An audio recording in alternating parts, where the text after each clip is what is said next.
الحمد لله وكفى وسلام على عباده الذين اصطفى أما بعد أعوذ بالله من الشيطان الرجيم بسم الله الرحمن الرحيم قال فما خطبكم أيها المرسلون قالوا إنا أرسلنا إلى قوم مجرمين صدق الله العظيم 27واں پارہ ہے جس میں بہت ساری صورتیں وارد ہوئی ہیں۔ اس میں سورہ زاریات ہے، سورہ طور ہے، سورہ نجم، سورہ قمر، سورہ رحمان، سورہ واقعہ، اور اخیر میں اس پارے میں سورہ حدید ہے۔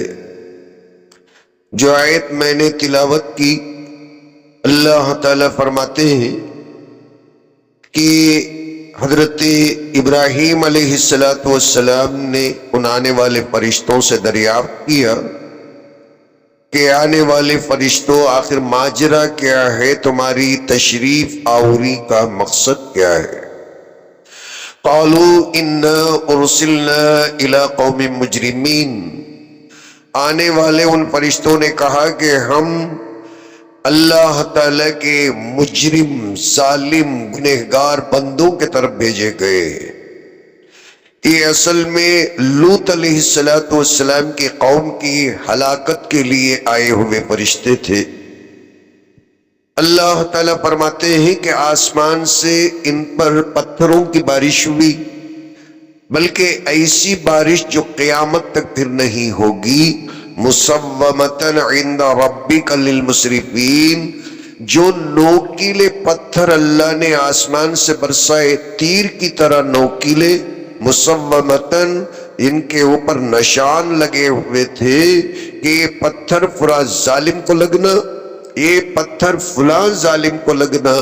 روایات میں آتا ہے کہ آسمان سے جب فرشتوں نے تیر اور بلٹ کی طرح شوٹ کیا نوکیلے پتھروں کو، اور جس کا نام جس پتھر پر لگا ہوا تھا، اس ظالم، اس کافر، اس بدماش کے سر سے گھس کر پیٹ کے ذریعے سے پتھر باہر نکل گیا۔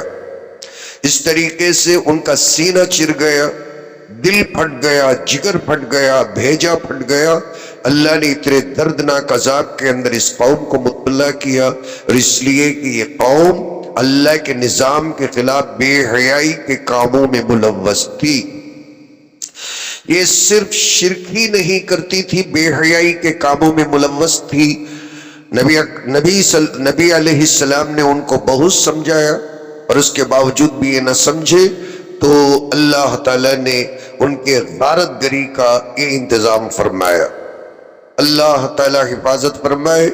تو آج یہ جو دنیا کے اندر یہ جو بے حیائی عام ہے کہ مرد مرد سے شادی کر سکتا ہے، عورت عورت سے شادی کر سکتی ہے، ان کی سزا شریعت کے اندر یہ ہے کہ ان کو پہاڑ پہ لے کے جانا اور پہاڑ سے ان کو نیچے گرا دینا، اور جہاں پہاڑ نہ ہو ان کی سزا یہ ہے ایک دیوار اونچی باندھنا، تعمیر کرنا، اور دیوار کے بغل میں نیچے ان کو بٹھانا، اور اس طرف سے بلڈوزر سے ان کے اوپر دیوار گرا کر ان کو اس دیوار کے اندر داب کر ملبے کے اندر ان کو جان لے لینا، ان کو مار دینا۔ اس شریعت کی سزا ہے جو ان آیتوں سے مستفاد ہوتی ہے۔ اللہ تبارک و تعالی نے جنات اور انسانوں کو صرف عبادت کے لیے پیدا کیا، اور اس کا اور کوئی مقصد نہیں۔ وَمَا خَلَقْتُ الْجِنَّ وَالْإِنسَ إِلَّا لِيَعْبُدُونَ، کہنے کا مطلب یہ انسان ہو یا جن اپنی منمانی سے جی نہیں سکتا۔ اللہ جسے کھانے کا حکم کیا تو وہ کھانا، اور جن کھانوں سے منع کر دیا ان کھانوں سے منع ہو جانا، اور جہاں شہوت پوری کرنے کا حکم کیا وہاں پوری کرنا، اور جہاں منع کر دیا وہاں منع ہو جانا، وہاں رک جانا۔ تو یہ اصل میں عبادت ہے۔ اللہ کے لیے ذلیل بننا، اسی کا نام عبادت ہے۔ اللہ عزت دیتے ہیں جب بندہ اللہ کے لیے ذلیل ہوتا ہے۔ ایسا نہیں ہم یہ سوچتے ہیں کہ ہم عزت والے بنے تو جس کی وجہ سے ہمیں اسلام کے اوپر عمل کرنا آسان ہو۔ عبادت کا مطلب ہی اصل میں غلامی، عبادت کا مطلب ہی غلامی۔ اور سجدے کا مطلب التذلل۔ آدمی اتنے شرافت والے جب سر کو زمین کے اوپر رکھ کر ناک رگڑتا ہے، اس کا پوزیشن وہیں چل کر خاک میں مل جاتا ہے۔ انسان کا پوزیشن اس وقت میں مٹی میں مل جاتا ہے، اور جب انسان کتنا ہی بڑا کیوں نہ ہو، مغل چکرورتی شہنشاہ کیوں نہ ہو ہندوستان کا، اور جب اپنے ماتھے کو زمین پر رکھ کر رگڑتا ہے، اس وقت میں اس کی ساری عزت خاک میں مل جاتی ہے۔ اس جذبے کو لے کر سجدہ کرے گا، اٹھنے سے پہلے اللہ اس کی مغفرت کرے گا۔ فرمایا جنوں کا بادشاہ کیوں نہ ہو، انسانوں کا بادشاہ کیوں نہ ہو، تذلل کے لیے، عاجزی انکساری کرنے کے لیے ہی اللہ نے ان کو پیدا کیا۔ اور اس کے علاوہ اللہ فرماتے ہیں ما ارید منہم من رزق، میں کسی سے یہ نہیں کہا کہ کھانا پیدا کرو، کھانا کھانے کی ذمہ داری، کھانے کے تعلق سے میں نے کچھ نہیں کہا، اور میں نے یہ کبھی کہا کہ مجھے کھانا کھلاؤ۔ نہ تمہیں کھانا پیدا کرنا ہے، نہ مجھے کھانا کھلانا۔ کھانے کی ذمہ داری ہماری ہے، ریشن کی ذمہ داری ہماری۔ ذلیل بن کر تو بتاؤ، اللہ کے لیے شرمندہ ہو کر بتاؤ، ذلیل ہو کر بتاؤ۔ اور ان چیزوں کو چھوڑ کر بندہ اگر معزز مسلمان بننا چاہے، یہ صحابی سے بھی نہیں ہو سکا، تو میں اور آپ کون ہیں؟ اللہ تعالیٰ نے سورہ طور کے اندر بہت سارے سوال فرمائے، میں ایک ایک آپ کو پڑھ کر سناؤں۔ سب سے پہلے اللہ تعالیٰ فرماتے ہیں کہ ام یقولون شاعر، کئی لوگ یہ کہتے ہیں کہ امام الانبیاء شاعر ہیں، کوی۔ قرآن سن کر بہت سارے لوگ کہتے تھے کہ نبی اکرم صلی اللہ علیہ وسلم شاعر ہے۔ نتربص بہ ریب المنون، انتظار کرتے ہیں ہم ان کی موت کا۔ حضور صلی اللہ علیہ وسلم کو شاعر بھی کہتے ہیں، نتربص بہ ریب المنون، ہمیں ان کو حادثے کے اندر کسی بھی طرح فجائی یا ایک ناگہانی موت آ جائے۔ قل، آپ کہہ دیجئے، تربصوا، انتظار کرو، وَإِنِّي مَعَكُمْ مِنَ الْمُتَرَبِّصِينَ، میں بھی تمہارے ساتھ انتظار کروں گا۔ پھر کون دنیا سے طاق و تارا تباہ ہو کر جاتا ہے دیکھیں گے۔ اللہ کی مدد کس کے طرف آتی؟ اللہ کے نبی کی موت کا انتظار کرنا، اس لیے کہ وہ قرآن پڑھ کر سناتے ہیں۔ اور دوسرے نمبر پر اللہ ایک سوال کرتے ہیں، ام تأمرهم احلاهم بهذا، اللہ نے جو ان کو پاگل بنائے بغیر عقل دیا نا، پاگل بنایا کہ ہوش اور عقل ٹھکانے دے کر اللہ نے ان کو باق کمال انسان بنایا۔ ہر انسان کو، ہر بچے کو اللہ صحیح سالم عقل دے کر پیدا کرتا ہے، پاگل نہیں پیدا کرتا۔ اکا دکا آزمائش میں کسی کو فزیکلی ہینڈی کیپڈ بناتا ہے اور اس کا دماغی توازن بھی خراب رہتا ہے، مگر 99% نہیں بلکہ 100% ہر کوئی عاقل ہوتا ہے۔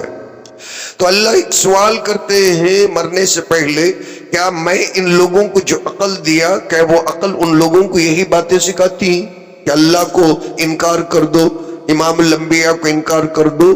کہ یہی ان کی عقل کا تقاضا ہے؟ ام ہم قوم طاغون، یا پھر تم ڈیسائیڈ کرو کہ تم اللہ سے ٹکر لینے کی کوشش میں ہو، یا تو خود کو پاگل مانو یا عقل مند مانتے ہو، تو یہ تو کہہ دو کہ تمہارا میرا جھگڑا ہے۔ اب جیتے گا کون؟ دیکھتے ہیں۔ تیسرا ایک سوال ہے، ام یقولون تقولا، اے لوگ یہ کہتے ہیں کہ حضور صلی اللہ علیہ وسلم نے گھر بیٹھ کر قرآن لکھ لیا۔ بل لا یؤمنون، حقیقت یہ ہے کہ یہ ایمان والے ہی نہیں، بے ایمان ہیں۔ بل یاتوا بحدیث مثلی ان کنتم ان کانوا صادقین، اور اگر قرآن لکھ لینا اتنا آسان ہے جیسا تم اپنا ڈکشنری ڈائری لکھتے ہو، روزمرہ لکھتے ہو، قرآن لکھنا اگر تمہاری نظر میں اتنا ہی آسان ہے تو قرآن جیسی ایک آیت کو لکھ کر بتا دو اگر تم سچے ہو۔ اس کا بھی جواب بن نہیں پڑا۔ اور اللہ تعالیٰ پھر فرماتے ہیں ام خلق السماوات والارض، یعنی کون سا آسمان ہے جسے تم نے پیدا کیا، اس آسمان کو بتاؤ، یا کوئی زمین ہے جو تم نے پیدا کی، اس زمین کو بتاؤ۔ بل لا یوقنون، اصل میں یہ ہے کہ اللہ کی باتوں کے لیے ان کے پاس دل ہی نہیں۔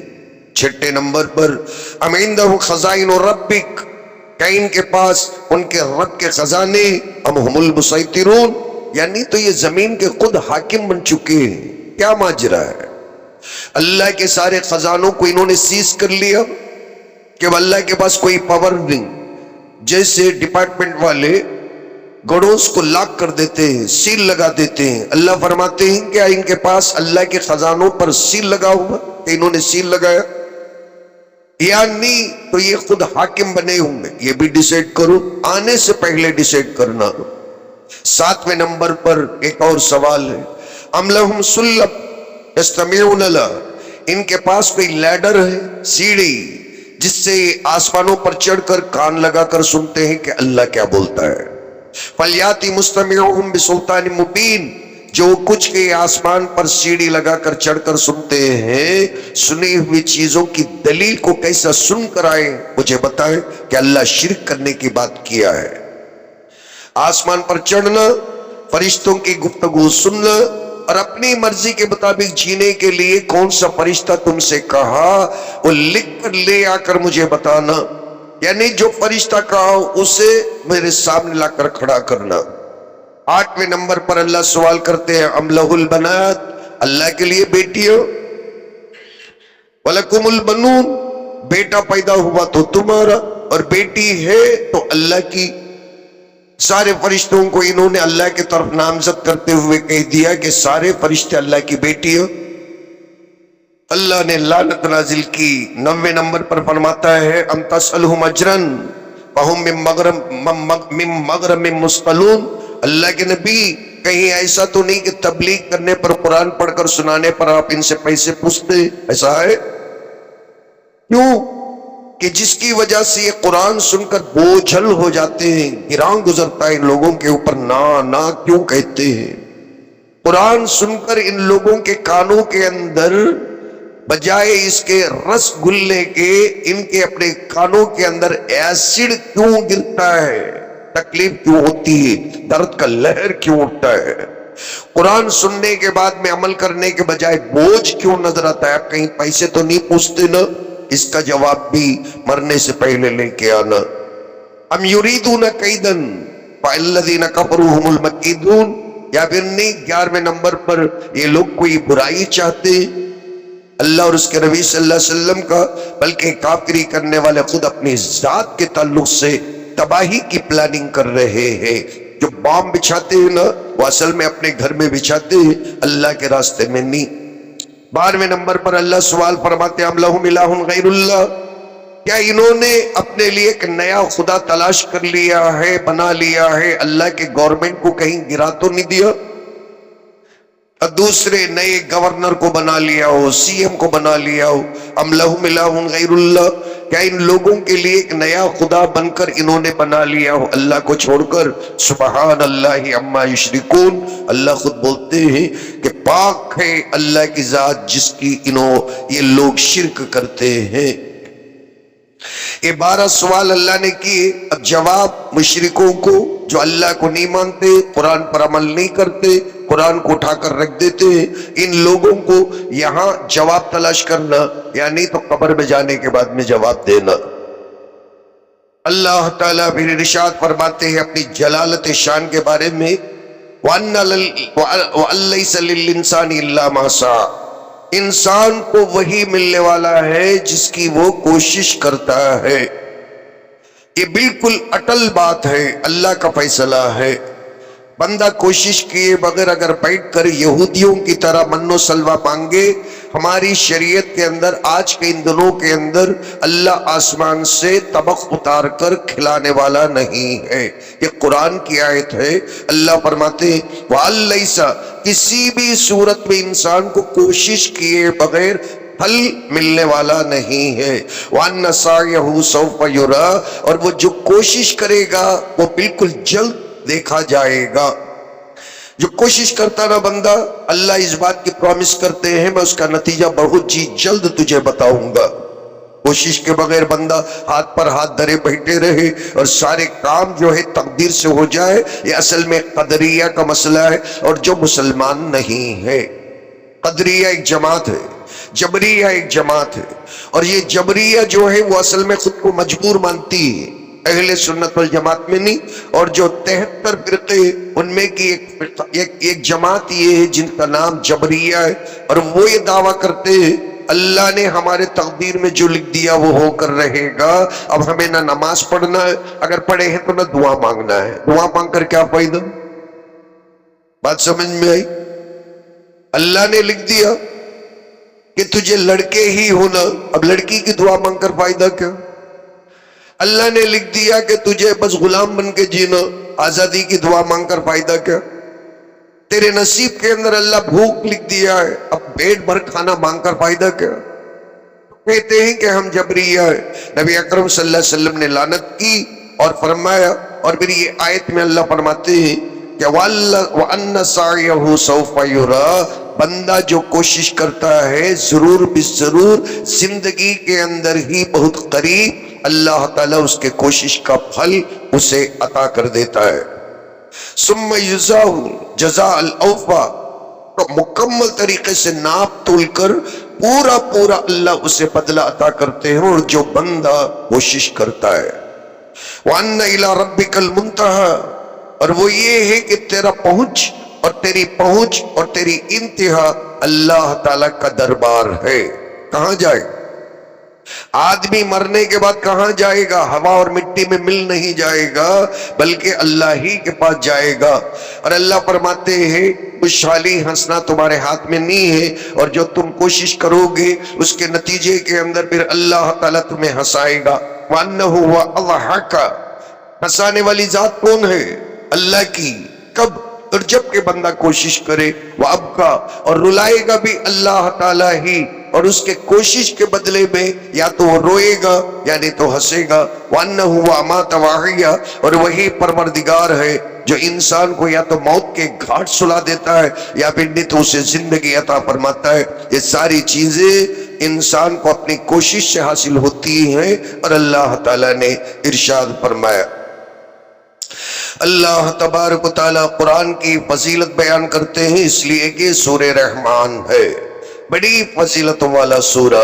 اس میں دوہرا دوہرا کر اللہ نے ایک آیت کریمہ ارشاد فرمائی، فَبِأَيِّ آلَاءِ رَبِّكُمَا تُكَذِّبَانِ، جنات کے گروہ اور انسانوں کی جماعت تم دونوں مل کر اللہ کی کون کون سی نعمتوں کو انکار کر سکو گے؟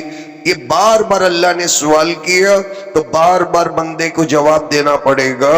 بندہ ہو کہ جنات کا بڑا شہنشاہ کیوں نہ ہو، اللہ کی کسی بھی نعمت کو انکار نہیں کر سکے گا۔ اور اس صورت شریفہ کی ابتدا بھی اللہ نے اپنے نام مہربانی کرنے والے نہایت مہربان الرحمن کی صفت سے کی۔ فرماتے ہیں الرحمن علم القرآن، اللہ مہربان بن کر قرآن کو سکھایا۔ اگر اللہ مہربان نہیں بنتے نا تو یہ قرآن ہمارے سمجھ میں نہیں آتا۔ خلق الانسان، انسان کو اللہ نے پیدا کیا۔ علمہ البیان، بکری کو اللہ نے بیان نہیں دیا بلکہ بیان کسے دیا؟ انسان کو دیا۔ گائے کو پیدا کیا مگر بیان گائے کو نہیں دیا۔ اتنا بڑا شیر، چیتا، لائن اللہ نے پیدا کیے مگر بیان کسے دیا؟ انسان کو دیا۔ الشمس والقمر بحسبان، اور سارے سورج اور چاند برابر اپنے دائرے کے اندر گھوم رہے ہیں۔ اللہ تبارک و تعالیٰ نے اس سورت کے اندر اپنی بہت ساری نشانیوں کا ذکر فرمایا، اپنے جلال کا ذکر فرمایا، اور اللہ تبارک و تعالیٰ اس کے اندر ارشاد فرماتے ہیں اس سورہ رحمان کے اندر وَلِمَنْ خَافَ مَقَامَ رَبِّهِ جَنَّتَانِ، اس بات کو میں اس لیے کوڈ کرتا ہوں اللہ مجھے بھی اور آپ کو عطا فرمائے۔ اللہ کے دربار میں صرف کھڑے ہونے سے جو بندہ ڈر جائے، صرف اس ڈر کے اوپر اللہ تعالیٰ دو سوغات، دو نعمتیں عطا فرماتے ہیں، دو جنتیں عطا فرماتے ہیں۔ ابھی حساب نہیں دیا، ابھی حساب نہیں دیا،